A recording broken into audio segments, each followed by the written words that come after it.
Il existe une énorme quantité d'informations concernant les espèces en danger critique d'extinction, c'est-à-dire ces animaux qui, si l'on n'agit pas, disparaîtront. Cela a créé une surexposition du sujet, surtout sur les réseaux sociaux, ce qui est d'une part positif, car les gens ont ainsi l'opportunité d'en être informés et peuvent agir pour les sauver.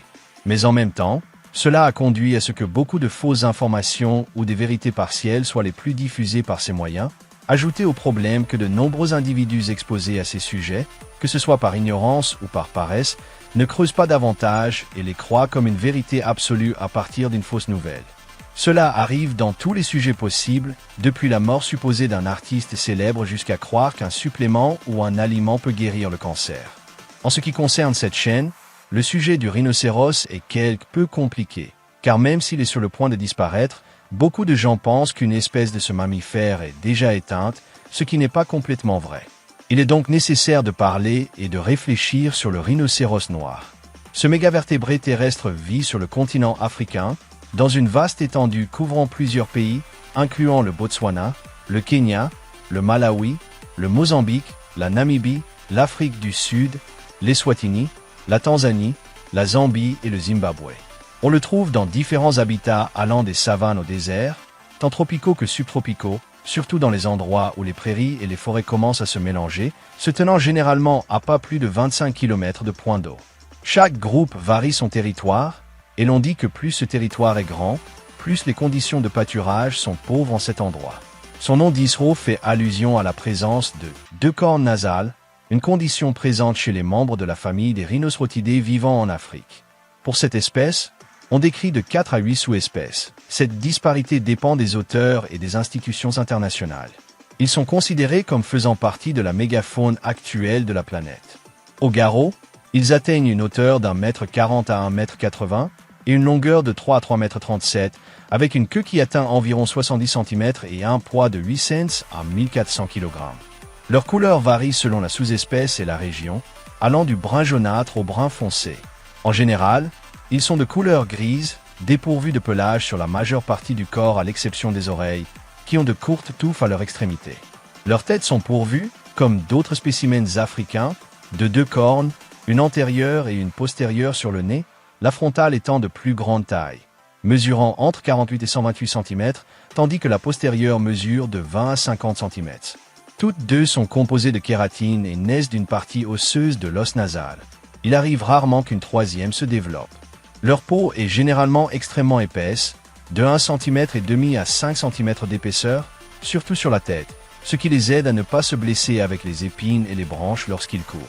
Leur lèvre supérieure est pointue et préhensile, ce qui les différencie du rhinocéros blanc. Leurs grandes oreilles semi-circulaires forment une sorte de cône et ils peuvent les orienter dans la direction souhaitée. Ils ont 2 narines formant un profil droit avec leurs lèvres.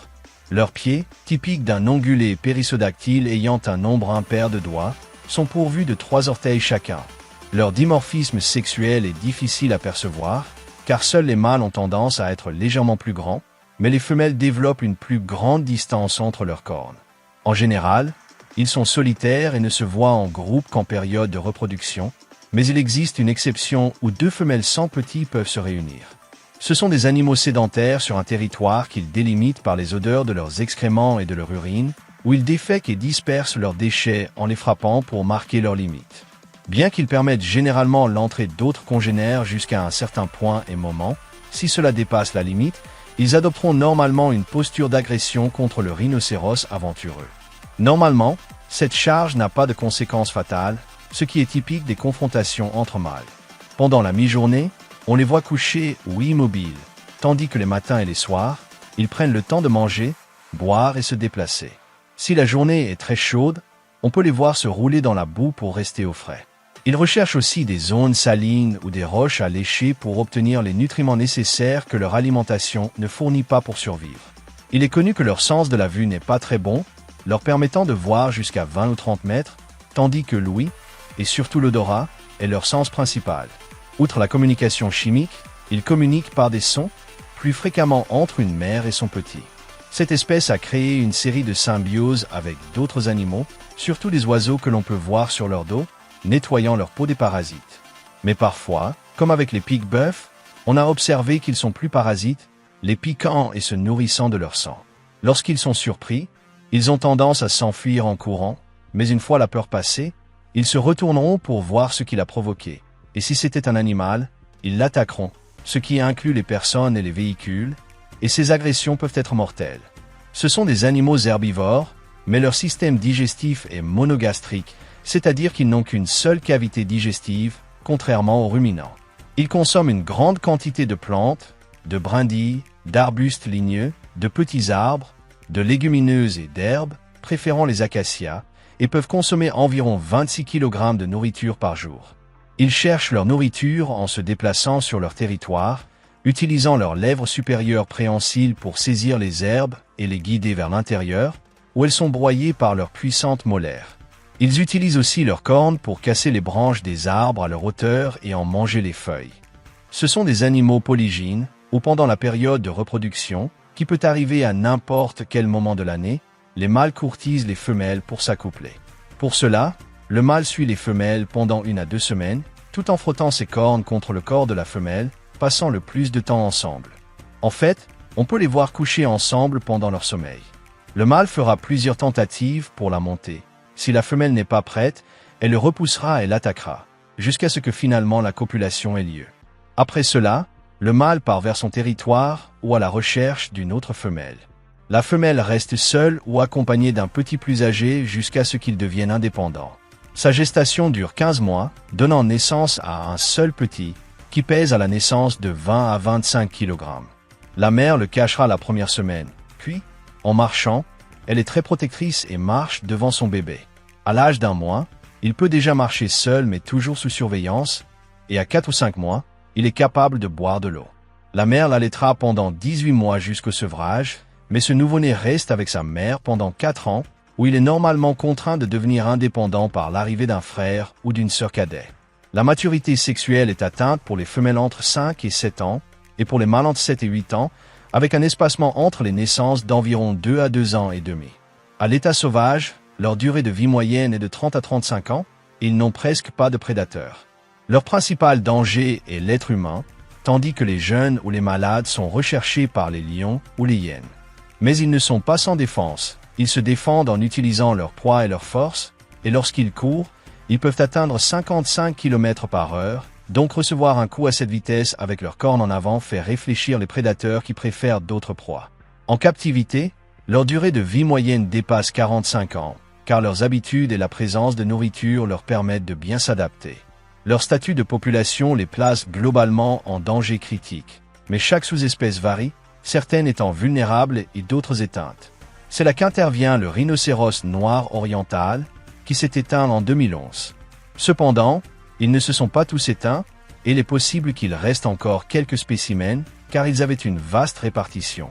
Mais lors d'un recensement, n'ayant pas été trouvés, ils ont été déclarés éteints.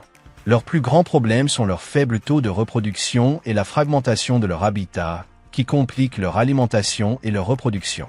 Mais un facteur ayant agi comme un catalyseur de leur déclin est la chasse pour leurs cornes, largement utilisée comme panacée en médecine, surtout en Chine, ce qui n'a aucune validité ni fondement scientifique.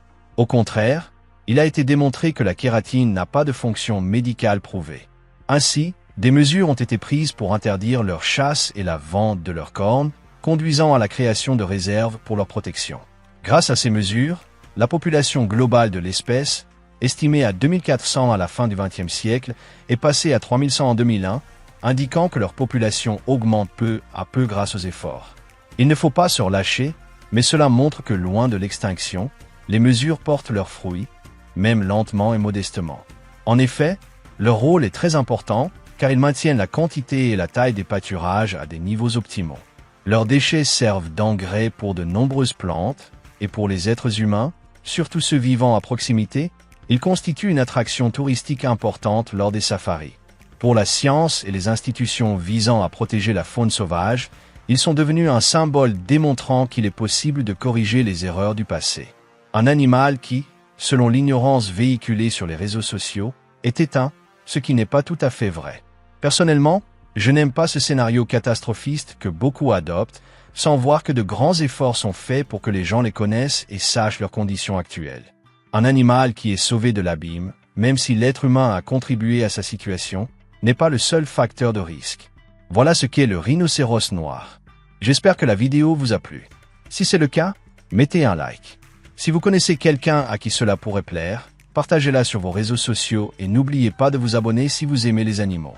Si vous avez une question, une suggestion ou simplement envie de commenter quelque chose, n'hésitez pas à le faire dans la boîte de commentaires. De plus, si vous êtes un grand fan de cette chaîne, activez la cloche des notifications pour être parmi les premiers à voir les vidéos. Je vous laisse mes réseaux sociaux pour me suivre. Sur Facebook, je poste des vidéos et des contenus intéressants. Sur Instagram, je publie des photos de choses fascinantes. Et sur Twitter, vous trouverez un résumé de toute mon activité. Vous pouvez les trouver dans la description de cette vidéo. J'ai également une page Patreon où les gens peuvent soutenir ce projet et le faire grandir plus rapidement. Vous y verrez les récompenses qui pourraient vous convenir ou vous plaire, également disponibles dans la description. Pour toutes les personnes qui ne comprennent pas l'espagnol, je vous rappelle que vous pouvez profiter de toutes les vidéos sous-titrées en anglais, allemand, français, italien, coréen, japonais, portugais, russe et hindi. Passez aussi sur ma chaîne City Gamer, où je poste des gameplays, des personnages de comics et pratiquement toute idée qui me traverse l'esprit pour en faire une vidéo. Merci beaucoup d'avoir regardé cette vidéo. À bientôt.